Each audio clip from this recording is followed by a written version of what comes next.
وداعيا إلى الله بإذنه وسراجا منيرا. نحمده ونستعينه ونستغفره ونؤمن به ونتوكل عليه ونعوذ بالله من شرور أنفسنا ومن سيئات أعمالنا من يهده الله فلا مضل له ومن يضلله فلا هادي له ونشهد أن سيدنا مولانا محمد صلى الله عليه وعلى آله وأصحابه وأزواجه وذريته وأهل بيته أجمعين. أما بعد فأعوذ بالله من الشيطان الرجيم. بسم الله الرحمن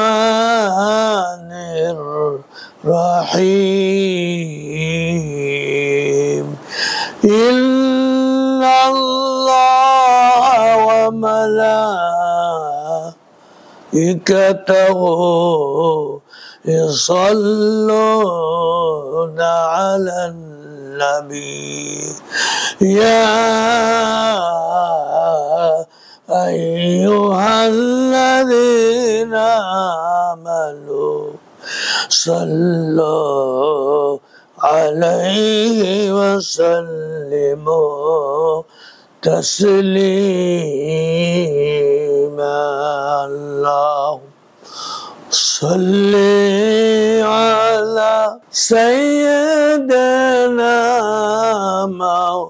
مولانا محمد وعلى آله سيدنا مولانا محمد. اللهم صل على سيدنا مولانا محمد وعلى آله سيدنا مولانا محمد. اللهم صل على سيدنا مولانا محمد وعلى آله سيدنا مولانا محمد.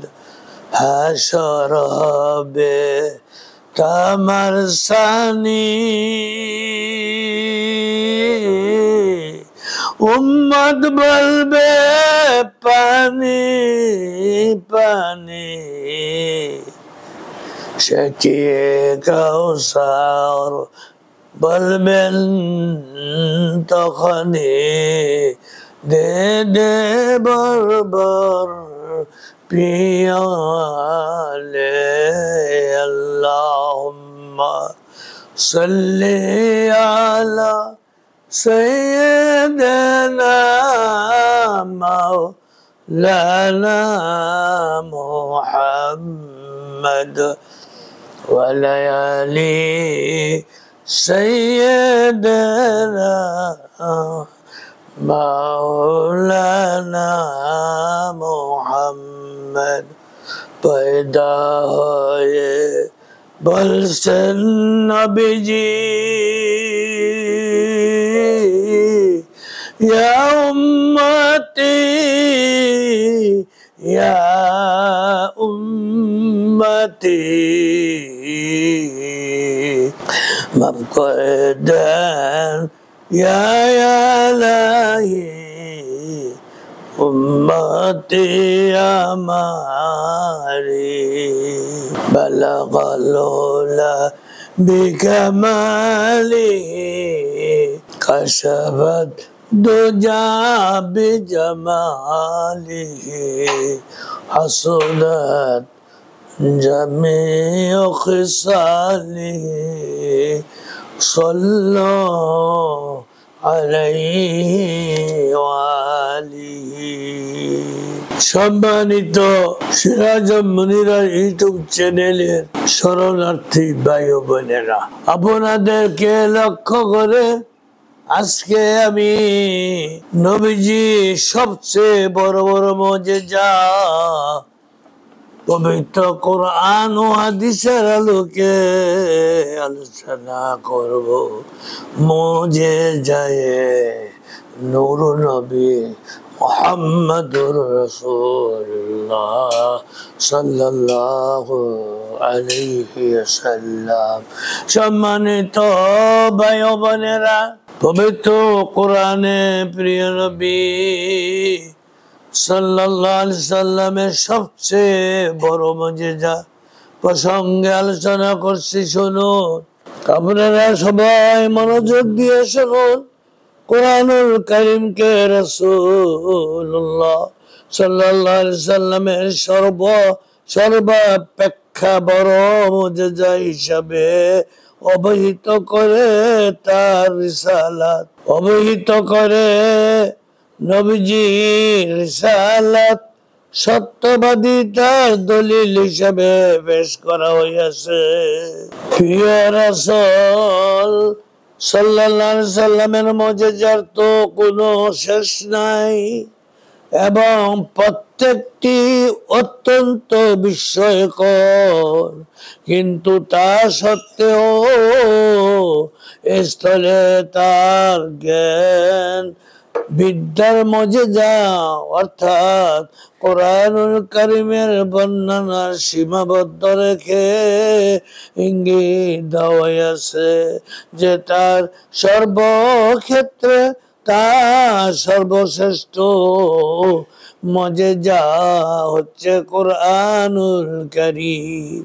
কোরআনুল কারীমের মুজিজা অন্যান্য নবী রাসূলগণের সাধারণ মুজিজা অপেক্ষা স্বতন্ত্র, কেননা আল্লাহ সুবহানাহু ওয়া তাআলা তার অপার কুদরতে প্রিয় রাসূল সাল্লাল্লাহু আলাইহি সাল্লামের প্রেরণের সাথে সাথে কিছু মুজিজাও প্রকাশ করে। আর এসব মুজিজা যে সমস্ত রাসূলদের মাধ্যমে প্রকাশিত হয়েছে সেগুলো তাদের জীবনকাল পর্যন্ত শেষ হয়ে গেছে, কিন্তু কোরআনুল কারীমে এমন এক বিচিত্র মুজিজা, কোরআনুল কারীম এমন এক বিচিত্র মুজিজা যা কিয়ামত পর্যন্ত কায়েম থাকবে। আল্লাহু আকবার। প্রিয় নবী সাল্লাল্লাহু আলাইহি সাল্লামের নিকট মুশরিকরা মুজিজা দাবি করত। তাদের সম্মুখী ছিল দিবালোকের ন্যায় সুস্পষ্ট মুজিজা, আর তা হলো আল্লাহ সুবহানাহু ওয়া তাআলার মহান বাণী পবিত্র কোরআনুল কারীম।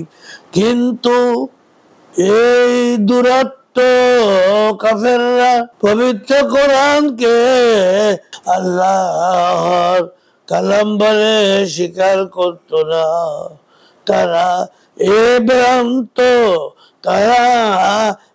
ভ্রান্ত ধারণা করত যে পবিত্র কালামুল কারীম প্রিয় নবীজির স্বরচিত গ্রন্থ। আল্লাহ সুবহানাহু তাদের ভ্রান্ত ধারণার প্রতি চ্যালেঞ্জ করে পবিত্র কোরআনুল কারীমের বনী ইসরাইলের ৮৮ নম্বর আয়াত নাযিল হয়। নবীজির প্রতি করে ৮৮ নম্বর আয়াত নাযিল হয়। যেমন বিসমিল্লাহির রহমানির রহিম কুল لئن اجتمعت الإنسان والجن على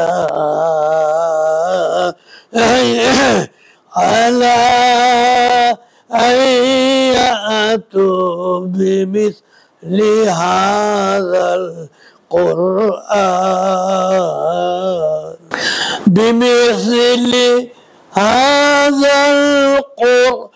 القرآن لا يأتون بمثله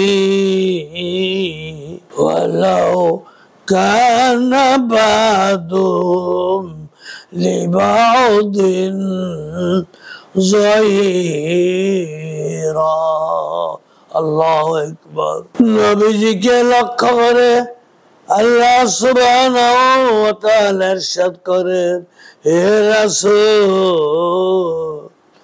আপনি ঘোষণা করে দিন জগতের সমগ্র মানব ও জিন জাতি মিলেও যদি এই ধরনের একখানা পবিত্র কোরআন তৈরি করার চেষ্টা করে তাহলেও তারা তা পারবে না। আল্লাহু আকবার। যদিও তারা এ ব্যাপারে পরস্পরকে সাহায্য করে। এই চ্যালেঞ্জ বহুদিন পর্যন্ত বহাল ছিল। তারা এই চ্যালেঞ্জ গ্রহণে অক্ষমতা প্রকাশ করে, তবু তারা ইসলাম গ্রহণে সম্মত হয়নি। এই জন্য চ্যালেঞ্জের ধরন পরিবর্তন করে আল্লাহ সুবহানাহু ওয়া তাআলা সূরা ইউনূসের ৩৮ নম্বর আয়াত ইরশাদ করে, বিসমিল্লাহির রহমানির রহিম আম ইয়াকুলুনা ইফতারাহু কুল ফাতু বিআশরি সুওয়ারিম মিথলিহি মুফতারায়াতি ওয়াদু من استطعتم من دون الله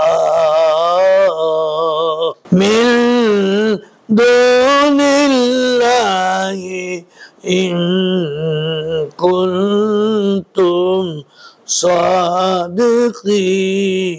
صادقين। আল্লাহ সুবহানাহু ওয়া তাআলা বলেন, তারা নাকি বলে যে পবিত্র কোরআন রাসূলুল্লাহ সাল্লাল্লাহু আলাইহি সাল্লামের তৈরি। নবীজিকে লক্ষ্য করে বলেন, আপনি বলুন তোমরা যদি সত্যবাদী হও তাহলে এই ধরনের রচিত 10টি সূরা নিয়ে এসো। আর এ ব্যাপারে আল্লাহ সুবহানাহু ওয়া তাআলা ব্যতীত যাদের সাহায্য প্রয়োজন বোধ মনে করো সাধ্য মতে তাদেরকেও দেখে নাও। পরবর্তী সূরা হুদের 3 নম্বর আয়াতে আল্লাহ সুবহানাহু ওয়া তাআলা ইরশাদ করেন, বিসমিল্লাহির রহমানির রহিম। আমি আকুল তারাহু কুল ওয়াতু বিসূরাতিম মিথলিহি ওয়াদু মান ইসতাতাতুম মিন দুনিল্লাহি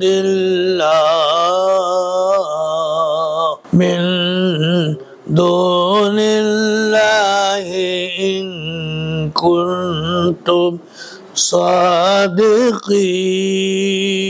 সাদিকিন। তারা কি দাবি করে যে কুরআনুল কারীম আপনার বানানো? আপনি বলুন, তোমাদের দাবিতে যদি তোমরা সত্যবাদী হও তাহলে একটি সূরা অন্তত তৈরি করে নিয়ে এসো। আর এ ব্যাপারে আল্লাহ ব্যতীত যাদের সাহায্য প্রয়োজন বোধ করো রে সাধ্য মতে তাদেরকে দেখে নাও। তাফসীরে নূরুল কোরআনের প্রথম খণ্ডের 238 নম্বর পৃষ্ঠায় বর্ণিত আছে, পবিত্র কোরআন যখন নাযিল হয় অবিশ্বাসীদের প্রতি চ্যালেঞ্জের মোকাবিলায় তখন সূরা কাউসার আল্লাহ পাকের ঘরের সম্মুখে লিখে রাখা হয়েছিল। তদানীন্তন কালের আরবি ভাষায় কবি সাহিত্যিকগণ সকলেই চেষ্টা করে পবিত্র কোরআনের সূরা কাউসারের ন্যায় একটি সূরা রচনা করার ব্যর্থ হয়ে অবশেষে জনক কবি সূরা কাউসারের নিম্নে এই কথাটি লিখে রেখেছিল, লাইসা হাযা কালামুল বাশর, এটি মানুষের কথা নয়, অতএব এর মোকাবেলা করা সম্ভবপর নয়। আল্লাহু আকবার। প্রিয় নবীজির পবিত্র নামকে বুলন্দ করা হয়েছে, এর প্রমাণ স্বরূপ আল্লাহ সুবহানাহু ওয়া তাআলা সূরা ইনশিরা 1 নম্বর আয়াতে ইরশাদ করেন, বিসমিল্লাহির রহমানির রহিম। আমি কি আপনার জন্য আপনার বক্ষ উন্মুক্ত করিনি? নবুয়ত রিসালাতের দায়িত্ব পালনার্থে সমগ্র বিশ্ব মানবের হেদায়েতের কঠিন দায়িত্ব সম্পাদনের জন্য যে জ্ঞান, মনীষা, ইলম ও মারিফত প্রয়োজন তা দ্বারা প্রিয় নবী সাল্লাল্লাহু আলাইহি সাল্লামের মুবারক অন্তরকে আল্লাহ পাক পরিপূর্ণ করে দিয়েছেন। আসমান জমিনের ইলম আল্লাহ সুবহানাহু ওয়া তাআলা আমাদের প্রিয় নবীজিকে দান করেছেন। কোরআনুল কারীমে সূরা জুমার 22 নম্বর আয়াতে আল্লাহ সুবহানাহু ওয়া তাআলা ইরশাদ করেন, বিসমিল্লাহির রহমানির রহিম أفمن شرح الله صدره للإسلام فهو على نور من ربه على نور من ربه ইসলামকে বোঝার জন্য আল্লাহ সুবহানাহু ওয়া তাআলা যার বক্ষকে প্রশস্ত করে দিয়েছেন সে তার প্রতিপালকের নূরের মধ্যে রয়েছে। অতএব আল্লাহ সুবহানাহু ওয়া তাআলা শরহে সদরের এই মাকাম দান করেন যে আল্লাহ পাকের নূরের মধ্যে নিমজ্জিত থাকেন। আল্লাহ পাকের নূরের মধ্যে নবীজি নিমজ্জিত থাকেন। আল্লাহু আকবার। সবকিছু তার সম্মুখে দিবালোকের ন্যায় সুস্পষ্ট থাকে। আল্লাহ সুবহানাহু ওয়া তাআলা সূরা ইনশিরাহ 4 নম্বর আয়াতে আরো ইরশাদ করেন, বিসমিল্লাহির রহমানির রহিম ওয়া রাফা'না লাকা যিকরাক। আমি আল্লাহ সুবহানাহু ওয়া তাআলা বলেন, আমি হে নবী আপনাকে আপনার আলোচনাকে সমুন্নত রেখেছি। হযরত আবু সাঈদ খুদরি রাদিয়াল্লাহু আনহু হতে বর্ণিত বুখারী শরীফের সংকলিত হাদিসে রয়েছে, হযরত রাসূল খুদা সাল্লাল্লাহু আলাইহি সাল্লাম হযরত জিবরাইল আলাইহিস সালামকে উল্লেখিত আয়াতের ব্যাখ্যা জিজ্ঞাসা করেছিলেন। তখন জিবরাইল আলাইহিস সালাম বলেছিলেন, আল্লাহ সুবহানাহু ওয়া তাআলা ইরশাদ করেন, মাতা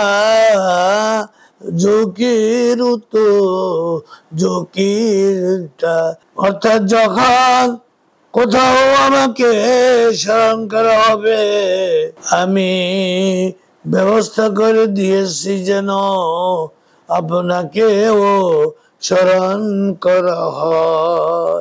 মুফাসসির রাহমাতুল্লাহ আলাইহি হযরত আব্দুল্লাহ ইবনে আব্বাস রাদিয়াল্লাহু আনহুর কথায় উদ্ধৃতি দিয়েছেন।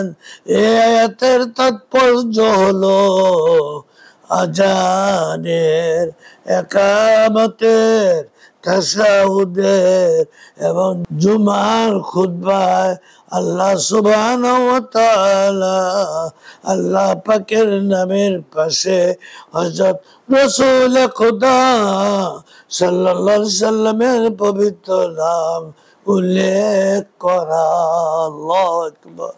ওয়া আখিরু দাওয়ানা আনিল হামদুলিল্লাহি রাব্বিল আলামিন।